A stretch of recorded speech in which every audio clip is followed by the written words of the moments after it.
বয়স হয়েছে কিন্তু এখনো বিয়ে করছেন না দেশের প্রায় ৩৬% পুরুষ। এই তথ্য জানিয়েছে বাংলাদেশ পরিসংখ্যান ব্যুরো। তাদের জরিপ বলছে প্রাপ্তবয়স্ক হলেও এখনো অবিবাহিত রয়েছেন প্রায় ২২% নারী। পরিসংখ্যানে দেখা যায় নারীর তুলনায় অবিবাহিত পুরুষের সংখ্যা ১৪% বেশি।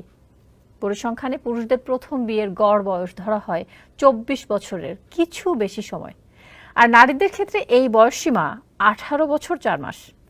এদিন জানানো হয় দেশের শহরের বস্তিগুলোতে সবচেয়ে বেশি বরিশাল জেলার মানুষ বসবাস করেন। বস্তিগুলোর প্রতি ১০০ জনের মধ্যে একমাত্র ওয়ালটন এসি দিচ্ছে ১ বছরের রিপ্লেসমেন্ট গ্যারান্টি এবং কম্প্রেসারের ১০ বছরের গ্যারান্টি। ১৩ জনের বেশি মানুষ বরিশাল থেকে আসা।